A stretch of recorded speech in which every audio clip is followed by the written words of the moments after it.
At the age of 4, my parents sent me off to boarding school.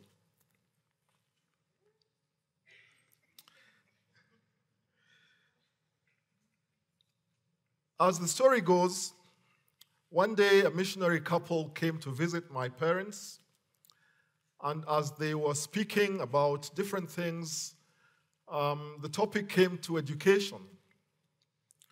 And they started to talk about schools and where they could possibly send me to school. And the missionary couple said there was a very good school in Mombasa. So my parents handed me over to this missionary, whom I didn't know, who then went with me and enrolled me in this school in Mombasa. And round about standard 3, I was transferred to a school in Kitale, a school called Kitale Primary School. And so I finished the rest of my primary school in Kitale. And one of the things that we did regularly in school was to write letters, and I would write a letter every week to my parents. And they would write back giving me news about home, my siblings, their work, and so on and so forth. But one day, I got a letter in the post that was from somebody that I didn't know. And so I opened the letter, and as I began to read the letter, the first thing I saw was that there was in the letter enclosed a money order. And for those of you who don't know, a money order then was like a check, which you would take to the post office and cash. But the letter said to me, "John, you're my son, and I want you back. Your brother is soon leaving for school in America, and I'd like to send you to school with him." That letter turned my life upside down. I didn't know who this was. I didn't understand what this meant. And so I did the next best thing that I thought to do, which was to write to my parents and to say, I have received a letter from somebody who says I am his son. And so as soon as my parents received this letter, they summoned me home. And they said, "Son, come home. We need to talk to you." And so at halftime, I took the train and I went up country to see my parents. And my dad sat me down but didn't tell me anything about the background. All he said to me was, "John, you are my son, and I am never going to let you go." And so with that reassurance, I came back, I steadied myself, and I carried on with school. I completed my O-levels, came back to Alliance, did my A-levels, and ended up at the University of Nairobi.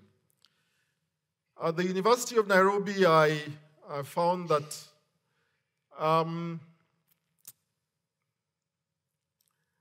I could actually participate in various sports.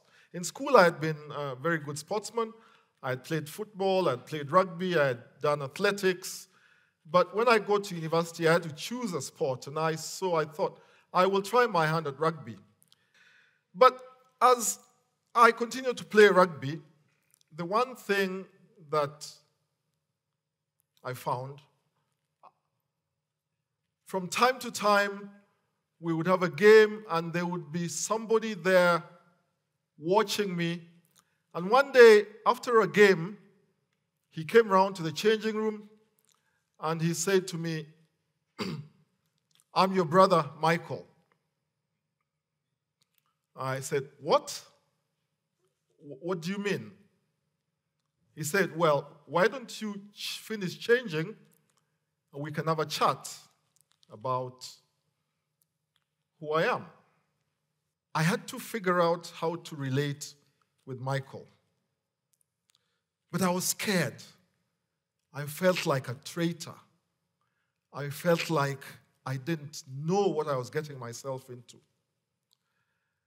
And so I decided that what I would do was I would hide amongst my teammates. So when Michael asked that we go out and have a chat, I quickly integrated with my teammates and left. The next time we had a tournament in Mombasa, and Michael said, "Well, since you're coming to Mombasa, why don't I pick you up after your tournament and bring you home, and you can meet the rest of the family?" I was petrified. I did not want to confront that side of my life. And so after the tournament, once again, I found my way to the team bus, and I hid there. I could see Michael looking around, asking where I was, but I hid in the team bus until it got dark and until he left. But as time went on, and as I grew slightly older, I became a little more confident, I began to open up a little more and to allow myself to interact with that side that I still did not understand.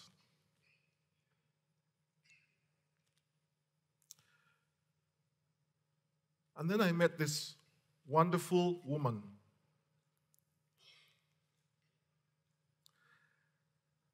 who became my wife. As we were planning our wedding, we agreed that we would have an engagement party. But she said to me, "I am going to marry you, and we're going to have this engagement party on one condition.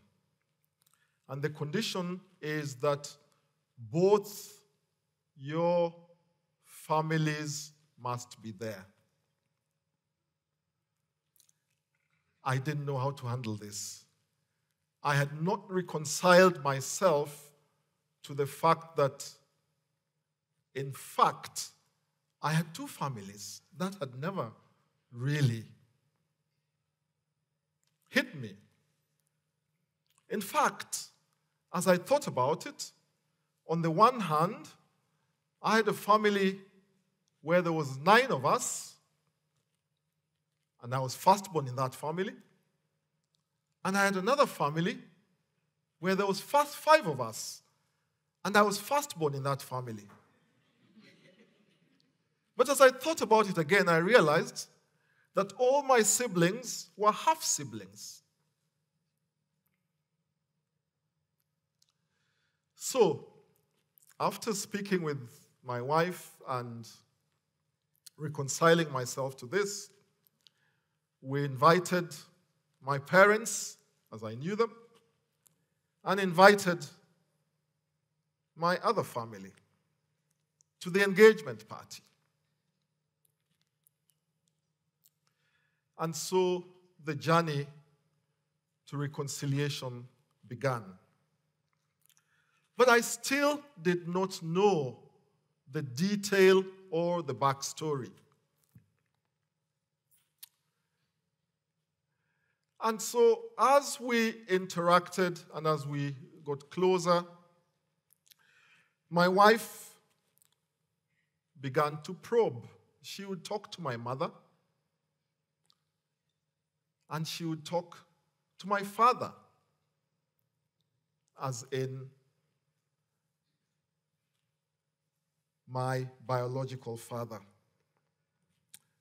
And she put together the story. And this was the story. So, my father, John Ohaga, had known my mother because they came from neighboring villages. In fact, my mother was a princess of the Wanga tribe. Her father was the chief Mumia, so she was a princess. And my father, John Mark, had admired her. But he wasn't the only man admiring her.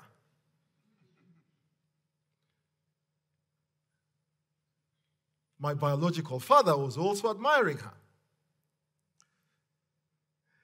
And so my father went off to study in India. My mother went off to study in Australia. And my biological father went off to study in Makerere. As it happened, my mother happened to come back to Kenya before my father did and had a relationship with my biological father. My biological father, upon finding or discovering that my mother was pregnant with me, declined to take the relationship forward. And I'm trying to be as delicate as possible. My father came back from India, and upon inquiring as to whether my mother was back and was still available, was told, yes, she is back, and she is available, but she is heavy with child. He didn't give a second thought to that. My father married my mother 2 months before she had me, despite knowing that she was carrying me with another man's seed.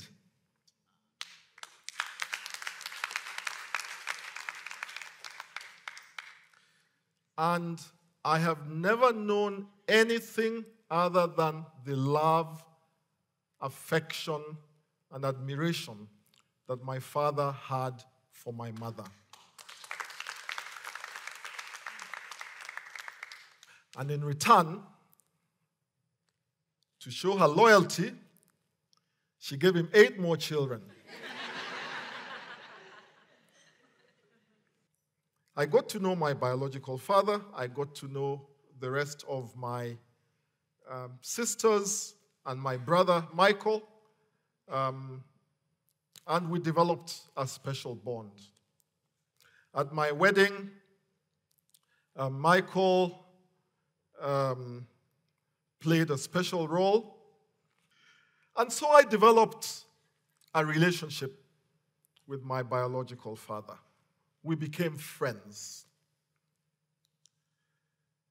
And we developed a very interesting relationship because my biological father was actually a renowned doctor. He was a very well-known medical practitioner in Mombasa. He looked after the first president, Mzee Jomo Kenyatta, whenever he was in Mombasa. And in fact, he was the first doctor, together with Christian Barnard of South Africa, to carry out an open heart surgery. And so, there was so much to admire about him. But that wasn't what was really important to me. As my parents grew older and as they began to require closer and closer medical attention, my dad, John Ohaga, would require attention from time to time. And so it got to a point where I would call my biological father and say, Dad is unwell. And he needs to see a doctor. And my biological father would call one of his many doctor friends in Nairobi, and he would say to them, I'm sending my son John, who is bringing a patient, to see you. And so I would be sitting in the doctor's waiting room with my father, my dad, and the doctor would walk out and he would say to me, John, you're John? Yes. John, your father says you're bringing a patient. And my dad would look at me, wondering what this was about. You know, there comes a point in your life when you have to reconcile yourself to who you are before you can move forward. And I had to reconcile myself to who I was before I could move forward as a wholesome human being. And I'm so fortunate today that I had two loving families that I could call my families. I had two fathers and I had two mothers. And when I think back, I've moved from a place of shame and feeling that I was a traitor to a place of pride in who I am and in what my relationships have been.